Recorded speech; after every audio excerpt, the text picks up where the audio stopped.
Hello dear students, एक बार फिर से आप सभी का स्वागत है इसी चैप्टर में जिसका नाम है डीप वाटर।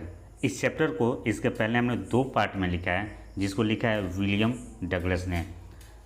इसके पहले हमने ये पढ़ा था कि जब विलियम डगलस 10 या 11 साल के होते हैं और एक जगह पे एक पुल के पास होते हैं, जिस पुल में एक उनसे उम्र में बड़ा 18 साल का लड़का जो बहुत ही ज़्यादा पहलवान होता है, वो उसके पास आता है और उनको उठा करके पुल के अंदर फेंक देता है। और इसमें पुल के अंदर यानी पानी के अंदर बहुत ही ज़्यादा वो तड़पते हैं और वो जो घटना घटी है वो लंबे समय तक इनको याद रहती है। और जब भी ये पानी के पास जाते हैं, पानी के अंदर जाते हैं, वो घटना इनको याद आ जाती है। तो आइए आगे बढ़ते हैं, यहाँ से देखते हैं। A few year later when I came to the know the water the cassette. Cascades मतलब क्या होता है? झरना। जब ये कई सालों बाद जब ये झरने के बारे में जाने, I wanted to get to them, मैं वहाँ पे जाना चाहता था। मैं यानी विलियम डगलस, मैं वहाँ पे जाना चाहता था। एंड वेन एवर डिड, और जब भी मैं वहाँ पे गया, whether I was wading the Tieton और बम्पिंग रिवर, ये नाम है बच्चों, बम्पिंग रिवर, और bathing in Warm Lake of the Goat Rock, ये सारा नाम है। The terror that size me in the pool would come back, जब भी मैं इन जगहों पे जाता था तो वो मुझे पुराना डर याद आ जाता था। कौन सा डर?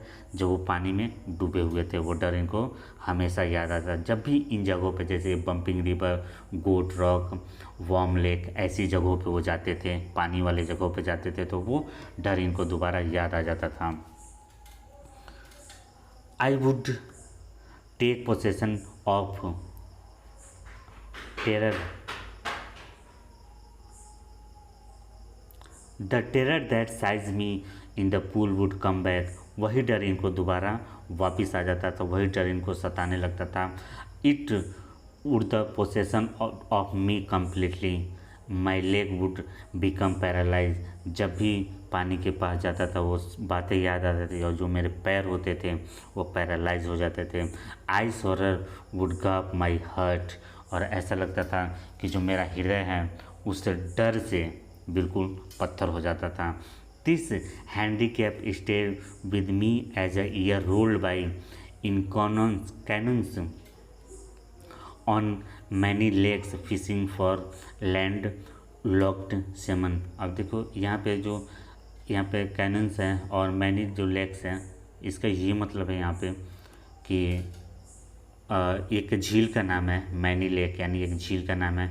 और जब भी ये फिशिंग करने के लिए वहाँ पे जाते थे, वो बात इनको याद आती थी और ये थोड़े से गंभीर हो जाते थे।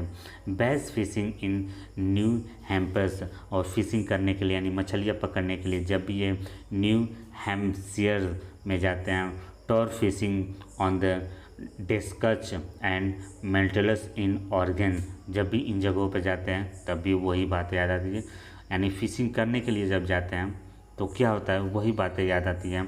Fishing for the semen and Colombia, और ये सारा बच्चों ये नाम दिया जा रहा है। At pumping lake in the cascades, whenever I went the hunting fear of the water follow me, जब भी ये शिकार करने के लिए जाते थे यानी मछलियों का शिकार करने के लिए जब भी जाते थे, तो ये पानी का जो डर था इनका फॉलो किया करता था, इनको पीछा नहीं छोड़ता था इनका। इट रूइन माई फिशिंग ट्रिप, और जो फिशिंग ट्रिप जो ये करते थे ये इनका फिशिंग ट्रिप इनको बर्बाद कर देता था। यानी जो फिशिंग ट्रिप का जो ये मज़ा लेना होता था ये नहीं ले पाते थे। Deprive me of the Joy of canoeing, boating and swimming, यानी जो छोटी सी जो नाव होती है उस नाव को जो बोटिंग करते हैं, जो तैरते हैं, ये सारी चीज़ें इन सारी चीज़ों का लुत्फ़ उठाने से वो क्या वंचित रह जाए। डिप्राइव्ड मतलब होता है वंचित रह जाना, वो वंचित रह जाते हैं।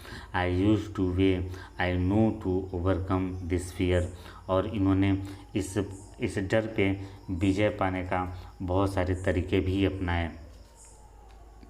और I knew to overcome this fear, और ये भी जानते थे कि इस डर से कैसे भय पाया जा सकता है। आगे देखते हैं क्या होता है। But held my firmly in its grip. Finally 1 October, और इस तरह से और वो थोड़ा सा दृढ़ निश्चय हो गए और फाइनली अंततः 1 अक्टूबर यानी 1 अक्टूबर को ही decided to get an instructor and learn to swim. Instructor मतलब वो होता है जो निर्देशक होता है, यानी जो सिखाने वाला होता है। तो वो जो तैरना सिखाने वाला होता है वो इसके पास जाते हैं तैरना सीखने के लिए। I went to a pool, मैं एक पूल के पास गया and practice 5 day a week, यानी एक हफ्ते में वो 5 दिन तक वो प्रैक्टिस करते थे। एंड आवर ईच डे, और 1 घंटे तक रोज़ प्रैक्टिस करते थे। The instructor put a belt around me, जो इंस्ट्रक्टर होते थे, जो सिखाने वाले होते थे, इनको बेल्ट से बांध देते थे। कहाँ पे बांधते थे? इनके कमर को। A rope attached to the belt went through the pulley that ran on the overhead cable, और जो रस्सी होता था उनको इनके कमर में बांध देते थे, यानी केबल के समान उसको इसमें बांध देते थे। He held on the he held on to the end of the rope, और जो रस्सी का जो दूसरा हिस्सा हुआ करता था, यानी जो लास्ट वाला जो छोर हुआ करता था, उसको वो स्वयं खुद पकड़ लेते थे instructor. And we went back and forth across the pool, और वो पानी के अंदर जाते थे फिर वापस आते थे, जाते थे वापस आते थे। आवर आफ्टर आवर, और घंटों घंटों तक करते थे। डे आफ्टर डे, कई दिनों तक ये करते रहे। वीक आफ्टर वीक, और एक सप्ताह के सप्ताह वो करते रहे। On each trip across the pool a bit the panic seized me, और प्रत्येक जब भी वो पुल के अंदर जाते थे तो एक पैनिक साइज, यानी जो थोड़ा सा डर होता था, वो उनके पीछे ज़रूर आता था। Each time the instructor relax his hold on the rope and I went under, और धीरे धीरे जो, यानी जब भी वो जाते थे तो धीरे धीरे अब क्या होना शुरू हो गया था, उनका डर पीछे होना शुरू हो गया था। Some of the old terror returned on my leg frozen, और कुछ जो पुराना जो डर था कभी कभी वो आ जाता था और इनके पैरों को वो फ्रोज कर देता था, यानी रोक लेता था, इनको जमा देता था। It was 3 months before the tension began to slap, और 3 महीने बीत गए ऐसा करते हुए, और इनका जो डर था अब धीरे धीरे कम होने लगा। Then he taught me to the put my face under water and exhale and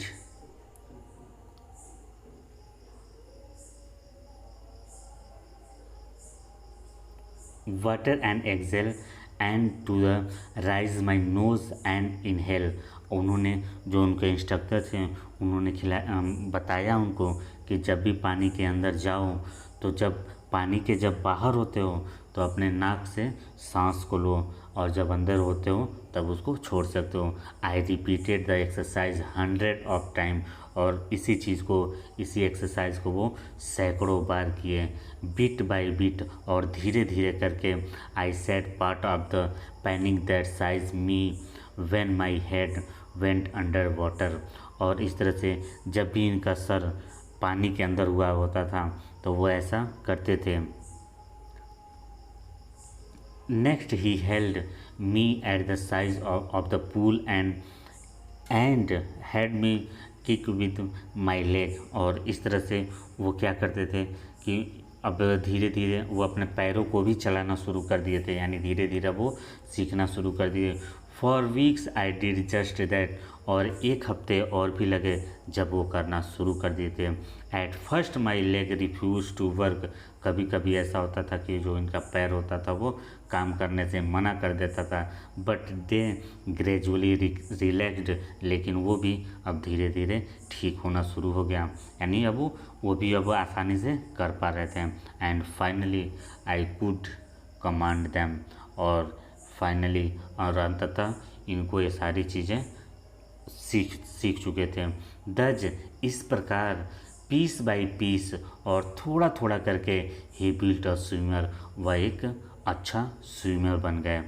and when he had perfected each piece, और जब ये सारी सारी चीज़ों को वो जान चुके थे, he put them together into the integrated whole in April, he said, now you can swim, drive off and swim length of the pool, crawl stroke. यानी जब वो तो अक्टूबर में वो सीखना शुरू किए थे, और अक्टूबर के बाद ये चलते चलते अप्रैल का महीना आ गया था, और उनके इंस्ट्रक्टर ने कहा कि अब तुम एक स्विमर बन चुके हो, यानी एक तैराक बन चुके हो, अब तुम तैर सकते हो। आई डिड, हाँ मैं ऐसा कर सकता था। द इंस्ट्रक्टर वॉज फिनिश्ड, और जो इंस्ट्रक्टर का जो काम था, यानी जो निर्देशक का जो काम था, उनका काम ख़त्म हो चुका था। बट आई वॉज नॉट, लेकिन मेरा काम अभी ख़त्म नहीं हुआ था। यानी जो राइटर हैं ये मान रहे हैं कि अभी भी जो मेरे अंदर जो जो डर था अभी भी थोड़ा बहुत है। आइए आगे देखते हैं। I still wonder if I would be terror stricken when I was alone in the pool. कभी कभी वो डर इनको लगता था जब ये अकेला पूल के अंदर होते थे, यानी पूल के अंदर जब ये अकेला जाते थे। आई ट्राइड इट, इन्होंने कोशिश किया। आई टेरर वो रिटर्न, लेकिन जो उनका जो डर था वो वापस आ जाता था। But now I could from and say that terror, लेकिन अब इन्होंने टेरर यानी जो डर था उससे कहा, ट्राई टू स्केयर मी, ओ डर तुम मुझे डरा रहे हो। वेल अच्छा, हियर यू लुक, देखो तुम। And of I did go to another length of the pool. अभी ये क्या कहने, यानी अब वो डर को भी ये डराना शुरू कर दिए थे, खुद अब डराना शुरू कर दिए थे। और जब ये डर इनको डराने की कोशिश करता था तो ये क्या कहते हैं कि ओए डर तुम मुझे डरा रहे हो। और एक जगह से उसके बाद एक छोर से वो दूसरी छोर तक वो जाते थे पूल के अंदर, और तैरते हुए जाते थे और तैरते हुए आते थे। दिस वेंट ऑन अनटिल जुलाई, अब ऐसा करते करते अब ये जुलाई का महीना आ गया था। But I was still now not satisfied, लेकिन फिर भी ये अभी पूरी तरह से संतुष्ट नहीं थे। I was not sure that all the terror had left, अब ये पूरी तरह से निश्चिंत नहीं थे कि इनका जो सारा भय है वो जा चुका है। सो आई वेंट टू लेक, इस तरह से वह एक लेक पे गए। और उस लेक का क्या नाम है, यहाँ पे हम लोग आगे देखते हैं। यहाँ पे लेक का नाम क्या है, Wentworth in New Hampshire, इस जगह, ये सारा जगह का नाम है। Dive off and dock at Triggs Island, और जो टापू होते थे ऐसे जगहों पे वो ड्राइव लगाना शुरू कर दिए, तैरना शुरू कर दिए। And swam 2 miles across the lake and stop at island, और जो टापू होता था वहाँ पे तैरने के लिए अब जाना शुरू कर दिए। और 2 mile अक्रॉस, और 2 मीलों तक ही तैरना शुरू कर दिए थे। आई swum the crawl, breast stroke, side stroke and back stroke, only one did, ये सारा नाम है तैरने का, एक नाम है। Breast stroke, side stroke and back stroke, ये अलग अलग तैरने का एक तरीका होता है। Only one did the terror return when I was in the middle of the lake, एक बार फिर से वो भय आया जब वो लेक के यानी जो झील के बीचों बीच थे। I put my face under and saw nothing but bottomless water, जब मैंने पानी के अंदर देखा, आँखों को खोला तो बॉटमलेस वाटर यानी सिर्फ पानी ही पानी दिखाई दे रहा था, लेकिन उसका बॉटम कहीं भी नहीं दिखाई दे रहा था। The old sensation return in meditation, और जो पुराना जो डर था एक बार फिर से वही दोबारा आ गया। आई लव्ड, इस बार वो घबराए नहीं, इस बार वो राइटर हंसे। आई लव्ड एंड सैड, हंसे और कहे, वेल अच्छा mister terror, what do you think you can do to me, तुम क्या सोचते हो मैं ऐसा नहीं कर सकता हूँ, मैं कर सकता हूँ। It felt and I swum on, और उसके बाद उन्होंने तैरना शुरू किया और तैरा भी। At I had residual doubts, और उनका जो भी संदेह था अब ख़त्म हो चुका था। At my first opportunity I hurried west went up the Tieton to Conrad Meadow, और ये पहला मौका था जब ये इस ये जो टेंटन था और मीडो यानी जो घास वाला जो जगह था, ऐसे जगह पे वो गए थे। अप, ये तैरने वाला जगह है। Up the Conrad Creek trail to be Meade glacier and camp in the high meadow by the side of Warm Lake. अब ऐसे जगहों पे जो वार्म लेक था, जो गर्म जो जगह था, ऐसे जगहों पे जाते थे और वहाँ पे भी वो तैरना, हाई जंप करके वो तैरना शुरू कर दिए थे। And swam across to the other shore to back, और एक शोर से यानी एक किनारे से दूसरे किनारे तक जाते थे और लौट के भी आ जाते थे। Just as Doug Corpron used to do, और इस तरह से वो करना भी शुरू कर दिए थे। आई शाउटेड विद जॉय, मैं खुशी से चिल्लाया। And Gilbert Peak returned the echo, I had conquered my fear of water, और जो जो इनके जो पानी वाला जो डर था अब वो ख़त्म हो चुका था। The experience had a deep meaning for me, और यह जो अनुभव है मेरे लिए बहुत बड़ा मतलब था। As only those who have known stark terror and conquered it can appreciated, और जो भी इसके बारे में जो नहीं जानते थे और जो भी बाद में जाने, इनकी प्रशंसा किए। In the death there is peace, और कभी ये मौत के टुकड़े से कभी लड़े थे। There is a terror only in the fear of death, और इस तरह का भय इनके कभी इनके अंदर इस तरह का भय था जो इनके मतलब जीवन को ख़त्म कर सकता था। As resolve new when he said all we have to fear is a fear itself, because I had experienced both sensitive of dying and the terror that fear of it can produce, and that we produce the will to live somehow grew in intensity. At last I felt realized free to walk the trail and climb the peak and to be brush aside fear। और ये सारी बातें अब यहाँ पे ये चीज़ बताते हैं कि जो डर था, भय था, अब वो सारा ख़त्म हो चुका था और मेरे अंदर अब आत्मविश्वास पैदा हो चुका था।